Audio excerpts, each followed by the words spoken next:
and Maeve and Jackson. I am so obsessed with Jackson. I was already obsessed with Jackson the first time around, but rewatching it, I was like, I am still very much obsessed with Jackson. He is so hot. It's his eyes for me. I just Yeah. like, I want to dive into them. He's Get really... it? Swimmer. Oh God.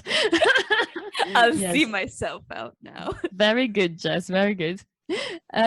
Maeve and Jackson definitely have sex scenes where it's like you just see the start of them or the end of them. Like, which I'm not saying they should show us like 15 minutes of them having sex, because that would be completely pointless.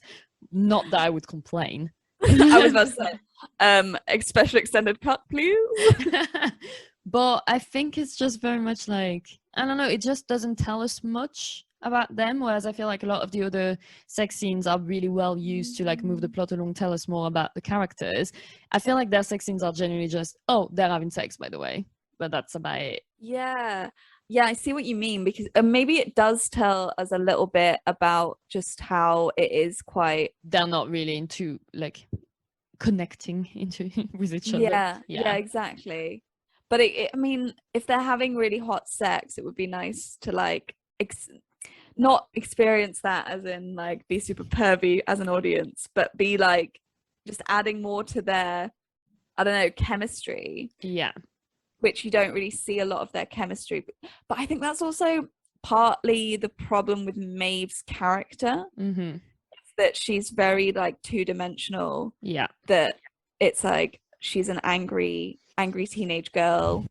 Doesn't want to let anyone in, has massive trust issues, never grows. Well, the thing is, she grows every single end of seasons, and then the start of the next season she reverts back to, I don't trust anyone. It's like you literally started trusting people like 5 episodes before. Why? It's just they just don't know what to do with her, I guess. They don't, because they're like, well, if she's not this character who's angry, who is she?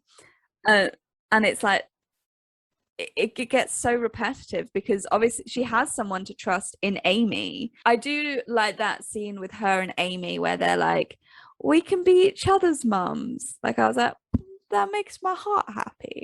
Like that with other female friends, where I'm like, yes, we'll be each other's mum. Definitely, but I do think she became quite a limited character, whereas in season 1 I think she had like more, she looked like she was gonna have more layers, but then they just carry on doing the same thing every season, so it just becomes quite repetitive.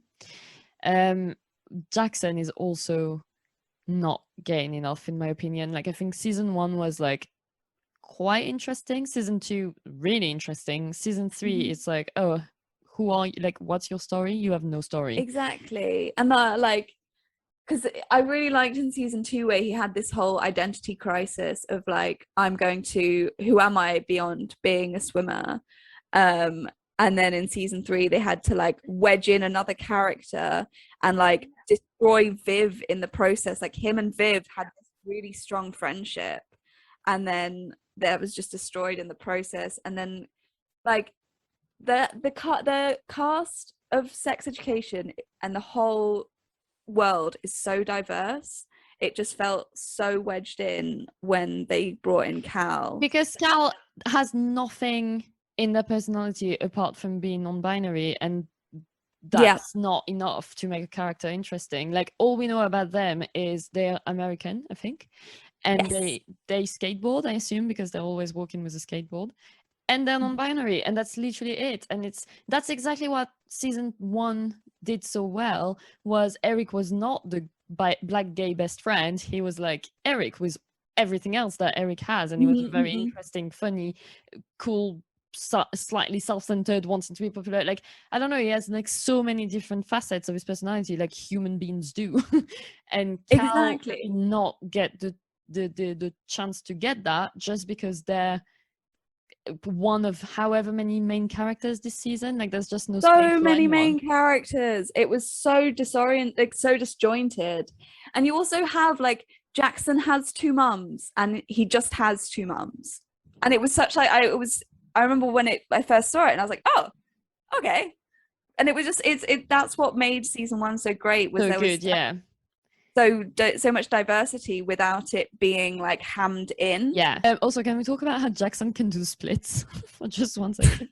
When he walks in, like when he first scene is in season 1, where it's like he's the head boy. He gets on stage and he's like doing a little bit of a dance, and then he just drops to the floor and does the splits and gets back I up. do not remember this, but that is amazing. Well, you should rewatch it. I was like, what the fuck am I watching? This is great. You know, who's definitely not limber and definitely can't do the splits. Oh, that'd be so weird. He would look so weird if he did the splits. Otis. Otis doing the splits would look like such a weird, like, Pinocchio puppet. Do you know what I mean? I know exactly what you mean, just like up and down. Yeah. Like... Oh my god, Otis actually really looks like Pinocchio. I'm just realizing now. Like, it really does. It kind of does though. Like, what is that actually?